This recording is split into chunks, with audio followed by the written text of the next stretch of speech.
প্রবাসীদের একটা ঘটনা, আমার চোখের সামনের ঘটনা শুনেন, সত্যিকারের কথা। ছেলে বিদেশ থেকে চিঠি পাঠাইছে, আগে চিঠি ছিল, মোবাইল ছিল না। চিঠি পাঠায় বলতেছে, মা গো আমি আসতেছি বাংলাদেশে। মা চিঠিটা পাইয়া বারে বারে চিঠিটা খালি বুকের ভিতরে রাখে। মা চোখের পানিগুলো ছেড়ে কান্দে, আমার জাদুটাকে বলে আমি কতদিন পরে দেখবো। যখন চিঠিটা মার কাছে আসছে, এই চিঠি লয়ে দৌড়ে গেছে মাস্টারের কাছে, মাস্টার গো একটু পড়েন তো আমার ছেলেটা কি লিখছে। কি এরকম হয়েছে না? মা পড়তে পারে না, নিয়ে দিছে। বলতেছে শিক্ষক আপনি একটু পড়েন আমার ছেলে কি লিখছে। বলে মা গো তোমার ছেলে আসতেছে অমুক দিন। মা খুশি হয়ে পাগল হয়ে গেছে, আবার গেছে আরেক টিচারের কাছে, বলে আপনি একটু পড়া শোনান। কত মজা ছিল চিঠি। আমাদের চেয়ারম্যান আজকের যিনি সভাপতি উনি বলতে পারবেন, বয়স্ক যারা আছেন তারা বলতে পারবেন, এখনকার ছেলেরা বলতে পারবে না। মোবাইল আসছে তো এখন মোবাইলেই কথা হয়, মায়া দয়া কমে গেছে।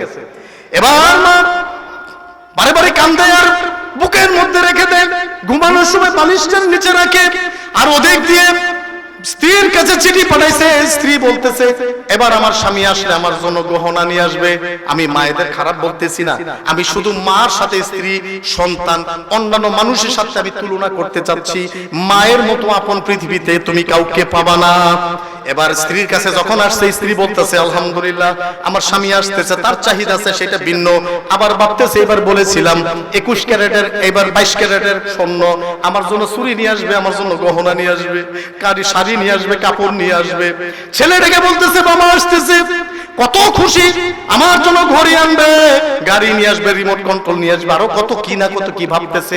ছোট ভাই ভাবতেছে আমার আমার ভাই আসতেছে, আমার ভাই কাছ থেকে কিছু টাকা নিয়ে ব্যবসা করব।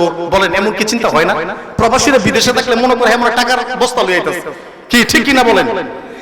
এবার প্রতিবেশী ভাবতেছে ছেলেটা আসলে আমার ছেলেটাকেও বলবো সাথে করে বিদেশ নিয়ে যাও। দোকানদার ভাবতেছে কিছু টাকা নিয়ে দোকানে মাল তুলবো। প্রত্যেকটা মানুষের মনের ভিতরে সবার চাহিদা, কিন্তু জননী মার কোনো চাহিদা নাই, ঠিক কিনা বলেন? জননী মা তাকায় আছে সন্তান কখন আসবে। সবাই যখন তাকায় রয়েছে, সন্তান যখন বাড়িতে আসছে, স্ত্রী খুশি, সন্তান খুশি, লাগেজের দিকে তাকায় আছে।